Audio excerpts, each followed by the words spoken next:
I know that your ad results are struggling at the moment, and I'm here to tell you that right now in the market, there is a lot of bumpiness. But in this video, I'm going to explain to you guys what you can do to overcome periods like this so that when there is instability, especially with Facebook ads, you don't lose your mind and go crazy and day trade with your ad account, okay? So today we're going to talk a little bit about Andromeda, what it means for your creative diversification. I'm actually going to go in and show you some of the account setups that we're actually running at the moment to sort of overcome this meta update and how we're pivoting to ensure that we're getting the best out of our meta ads. So let's dive in. So let's first start with campaign structures. Now, what we're doing, and I think this is working pretty well, it's been a couple of weeks now and I suggest you guys give it a try, is we've basically got our testing campaigns here, okay? So we break out our testing campaigns by country that we're focusing on. So we've got our 4 here. Now within these campaigns, they're basically CBO campaigns. Every campaign has a cost cap. Now the reason I do this and I don't run highest volume for testing, which by the way, you can do. So I'm not saying there's a right or wrong here, but this is just my personal preference, is because I want to treat this campaign as a hybrid campaign, meaning that if we do launch ads in there that are bangers, I want to inflate the budget with that cost cap in place and give Meta room to spend, okay? So very simple. We have the campaign level here, which is a CBO.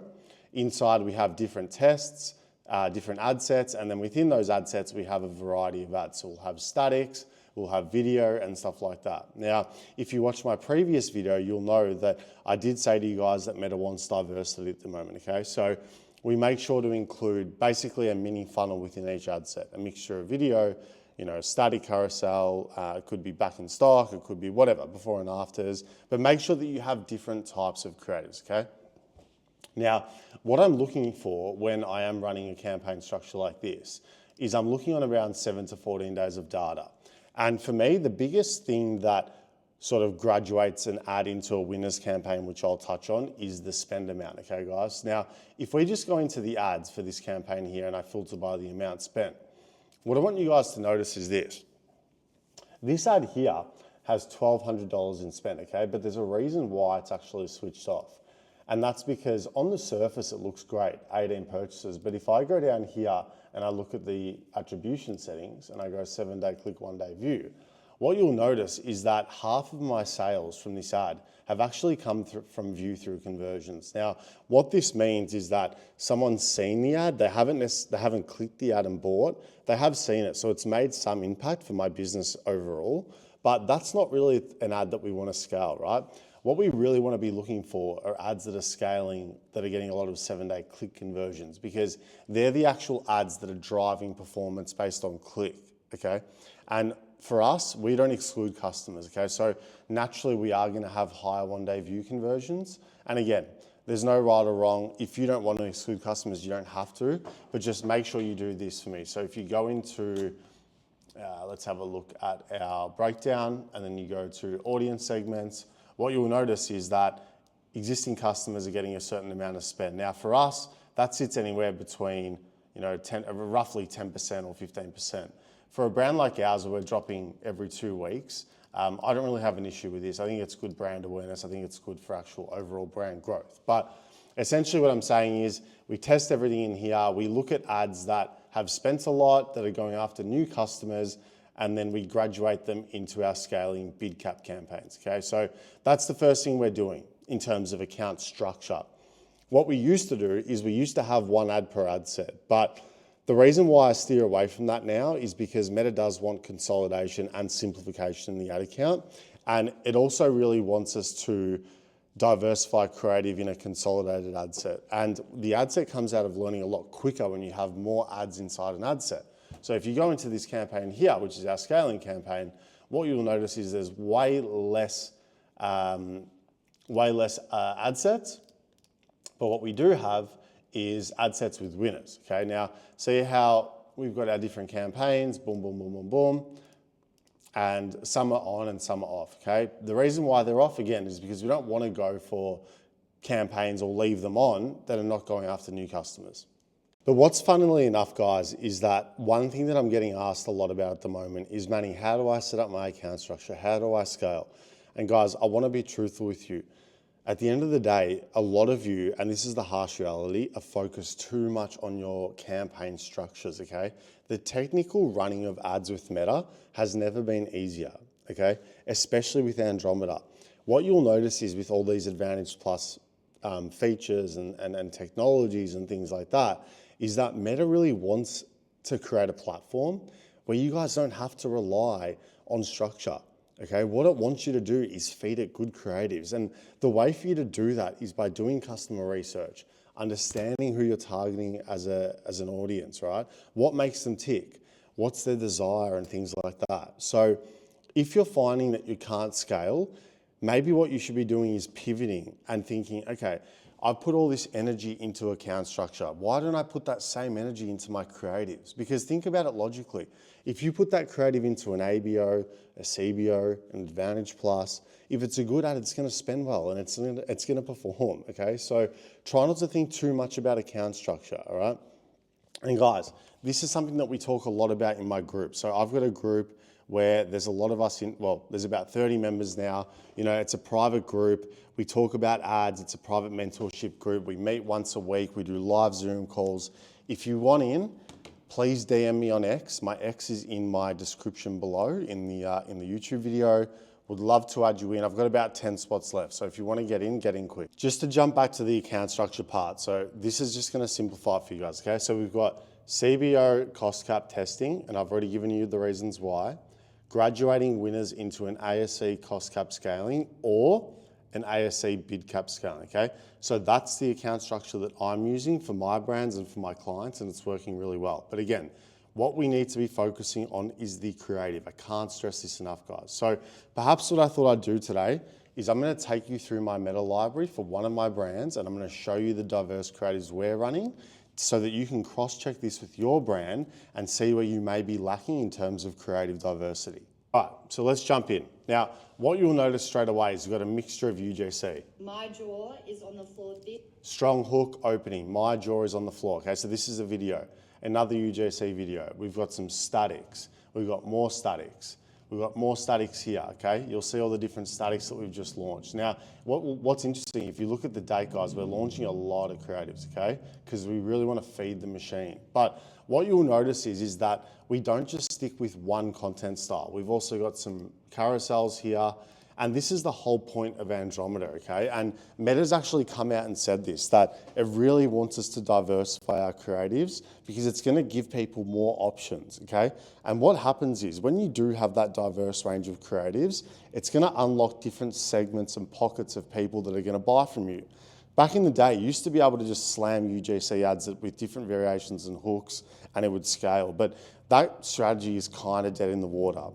And guys, I hate to break it to you as well, but Andromeda's been around for a while, and I don't think a lot of people understand this. So there was their official launch in July, August, but they've actually been rolling out these features since May or even earlier this year, okay? So please don't blame your performance on Meta, okay? Sometimes there's seasonality, but I think most of the time it comes down to the content that you're producing, right? So what I also am gonna do in this video very quickly is I'm gonna show you guys how we break down our customer avatar, how we do research, and then how we produce creatives, okay? So let's jump in. So the first thing that we look at is this. Who am I targeting? Why am I targeting? And what makes them tick, okay? Now, let's use an example, okay? So let's say you've got a brand and it's in the health and beauty space, okay? And your target demographic is 50 to 60-year-old women, hypothetically speaking here, okay? Now, we know who we're targeting, 50 to 60-year-old women. What you'll notice is that I haven't given you guys a broad range, 30 to 70-year-olds, for example. The biggest mistake that I see people making is that they are going way too broad with who they're targeting. And what happens when you do that is there's not clear and defined messaging because every age demographic responds differently to different type of communication and copy. And those people have different things that make them tick, which was my second point, okay? So really narrow down your audience, who you're targeting, and you've got to start doing some research on the customer. Now, how exactly do we do research? Now, these are my sort of 3 simplified ways of doing it, okay? So the first thing that we look at is Reddit forums. I think this is a gold mine for education. And then we also speak to our customers. And guys, think about this logically. Isn't it funny? what's the best way to learn about your customer? Why not pick up the phone and call them? Every couple of weeks or every week, call 2 or 3 customers. Ask them things like, what made you buy from me?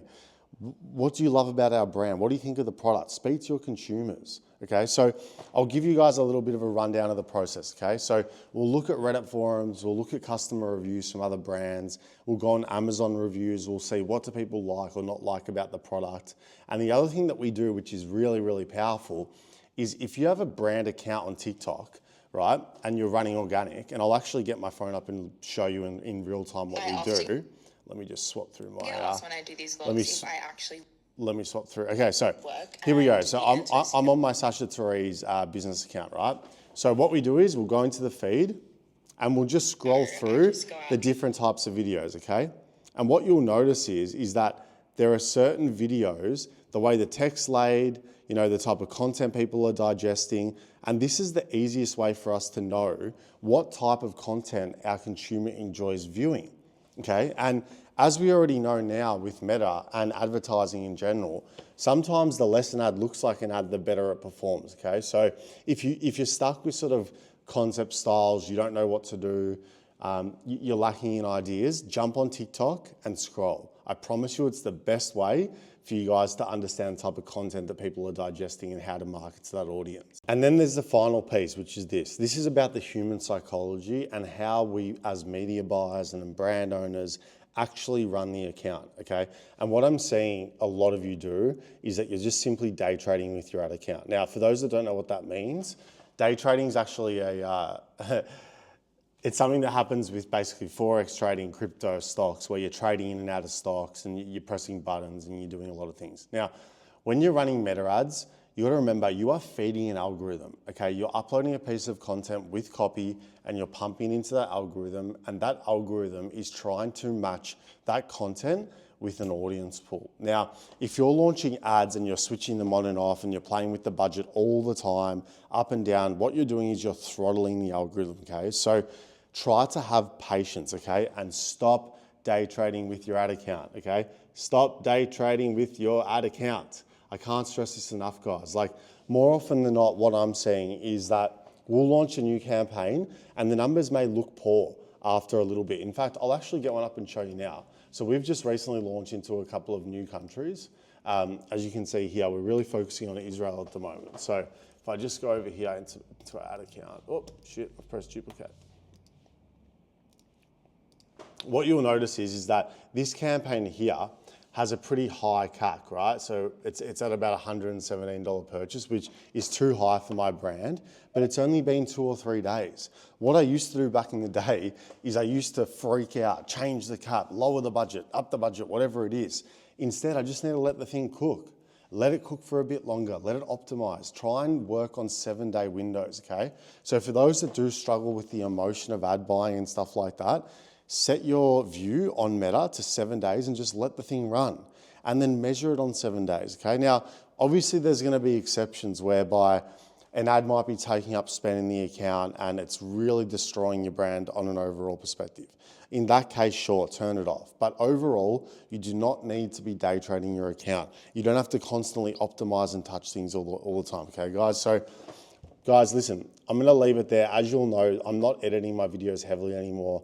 I think this more raw, genuine conversation is the vibe. If you guys are enjoying this type of content, please drop me a comment below. I'd really, really appreciate it.